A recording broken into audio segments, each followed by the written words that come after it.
சத்யாவில் சுதந்திர தின super offer. அனைத்து வீட்டு உபயோகப் பொருட்களும் மாபெரும் தள்ளுபடி விலையில் வாங்கிடுங்கள்.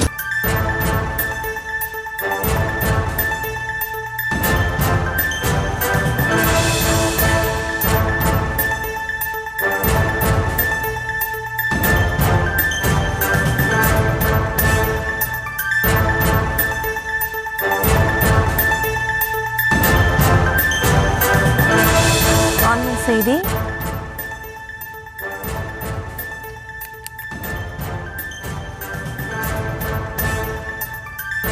கர்நாடக வனத்துறை அதிகாரிகள் மீது நடவடிக்கை எடுக்க வலியுறுத்தி உறவினர்கள் போராட்டம் நடத்திய நிலையில் தற்போது சுட்டுக் கொன்றவர்களின் உடலை வாங்க உறவினர்கள் சம்மதம் தெரிவித்துள்ளனர்.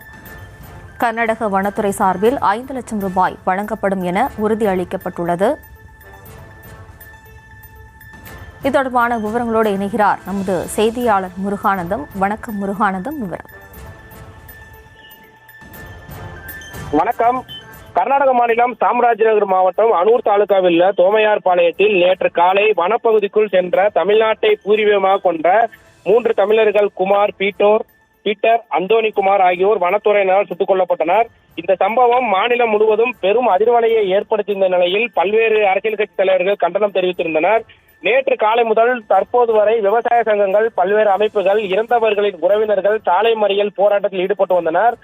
இந்த உடலை வாங்க மறுத்து இந்த சம்பவம் தொடர்பான வனத்துறையின் மீது உரிய நடவடிக்கை எடுக்கும் வரை நாங்கள் உடலை வாங்க மாட்டோம், போராட்டத்தை தொடருவோம் என போராட்டத்தை நடத்தி வந்தனர்.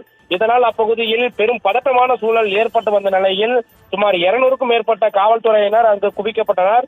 போராட்டத்தில் ஈடுபட்டவர்களை காலையில் இருந்தே போலீசார் தடியடி நடத்தி வலுக்கட்டாயமாக தூக்கி சென்று காவல் நிலையத்தில் வைத்தனர். அதனைத் தொடர்ந்து தற்போது உயிரிழந்த 3 உறவினர்கள் சட்டமன்ற உறுப்பினர் மஞ்சுநாத் மற்றும் அரசுத்துறை அதிகாரிகளிடம் பேச்சுவார்த்தை நடத்தினர். முதல் கட்ட பேச்சுவார்த்தையில் உயிரிழந்தவர்களின் குடும்பத்திற்கு வனத்துறை சார்பில் தலா 5 லட்சமும், அனூர் தொகுதி சட்டமன்ற உறுப்பினர் மஞ்சுநாத் அவர்கள் சொந்த நிதியிலிருந்து தலா 10 லட்சமும் வழங்கப்படும் எனவும், இந்த துப்பாக்கி சூடு சம்பவத்தில் உரிய விசாரணை நேர்மையாக நடத்தப்பட்டு சம்பந்தப்பட்ட வனத்துறை அதிகாரிகள் மீது கடும் நடவடிக்கை எடுக்கப்படுவதாக உறுதியளித்தனர்.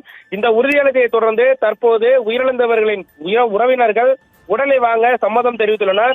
இதனால் நேற்று காலை முதல் போராட்டம் செய்து வந்த நிலையில் தற்போது போராட்டம் கைவிடப்படுவதாக போராட்டக்காரர்கள் மற்றும் பல்வேறு விவசாய சங்கங்கள் உறவினர்கள் தெரிவித்துள்ளனர். இருப்பினும் பாதுகாப்பு பணிக்காக சுமார் 200க்கும் மேற்பட்ட போலீசார் அங்கு குவிக்கப்பட்டுள்ளனர்.